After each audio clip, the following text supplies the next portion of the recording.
And welcome to the DefSec 2023 podcast, sponsored by our good friends at Cisco. I'm Alan Dale. With me, as always, my good buddy Jerry Crew. We are Gale Force Winds, and what a pleasure it is to be in conversation with the organizers. So, Colin, why don't you go ahead and tell us what you're most excited about? Well, we're excited about being a little bit ahead on setup day. We started yesterday early in the morning, and now the majority of the exhibitors will be moving in today.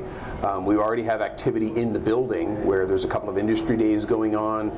Irving Shipbuilding did a shipyard tour yesterday, so the activity around the show is already picking up. Business is being done, and the trade show doesn't even start till tomorrow morning. So we love the fact that we're the centerpiece of a lot more activity around the city.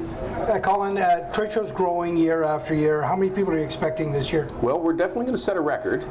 We have over 1,200 registered before the weekend, so we in that 1,400, 1,500 person range, something like that. I think the key is it's more square footage, more exhibiting companies. We're setting a record with 115 exhibiting organizations, and I think we'll be north of about 450 organizations participating overall. So that means B2B. That's what we're about, is creating those connections and fulfilling supply chain demand. And that's kind of what we've developed into as a supply chain B2B show, and we're proud of it. We're having a great time here.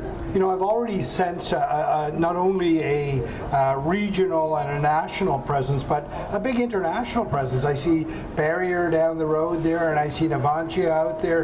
A big international presence this year again. Well, yeah, capacity of industry in Canada to do the things we need to do for defense procurement. There's not enough capacity in Canada to build the ships we need to build, to have a Canadian component in the F-35 acquisition, to look at submarines. We're not going to be building submarines in Canada. It's going to be an offshore build, but they need Canadian content. And so that's what's really driving all this energy right now, is that there's so much going on in procurement because it's so badly needed that it's drawing people from further and further away. And that's good for us. We'll be well over 150 international participants this year, and I think we're up to about 16 countries or so. We're tracking it, but yeah, we've definitely got some international participation. That's fantastic. And big thematic lines this year, what are we going to focus on? Well, because we are talking about several different environments, land, sea, and air, we try to find themes that are universal to all companies and all environments. And so the two things that industry are really looking at are challenges in cybersecurity, okay, so qualifications like this EMMC program to be able to export to the United States. There's going to be a cybersecurity theme on Wednesday. And of course, the other really universal challenge for everyone right now is human resources. So we have a workforce development day. And so these are things that everybody across all the companies is challenged with. We work on that, and then as they do their own presentations from the podium or have their conversations in their booths, they focus in on their specific needs for their industry, their segment of the industry, and what their company's looking for. Cisco, great partner again this year. What other partners are in the room here? Well, of course, our presenting partner is ACADA, the Atlantic Canada Aerospace and Defense Association. This is their third year partnering with us, and it's a match that's really made well.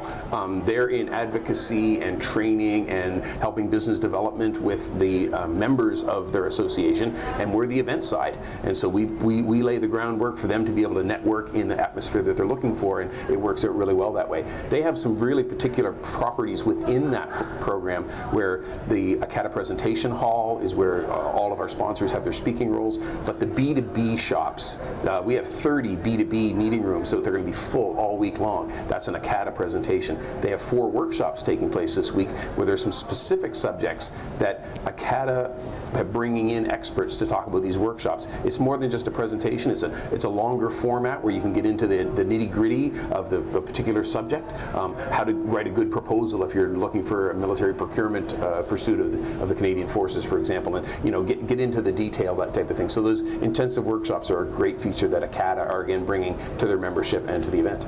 ACADA provides so much great service to their members. It's unbelievable, and it's so fun to watch that organization grow over the last decade and more, and to see them kind of front and center in a show like this, just fantastic. Well, they're fulfilling an essential role, just as we are, and we have our lanes, and we're happy to be partners with them. Yeah, wonderful. I think it's going to be a great show. You've got to be excited. Setup day is just halfway through now, but it's already a lot of excitement. I see former ministers of defense walking around, former chiefs of defense staff walking around. There's a buzz in the air already. Must be exciting. Well, thank thank you guys for your support. We're going to have a great week. Thank you for having us.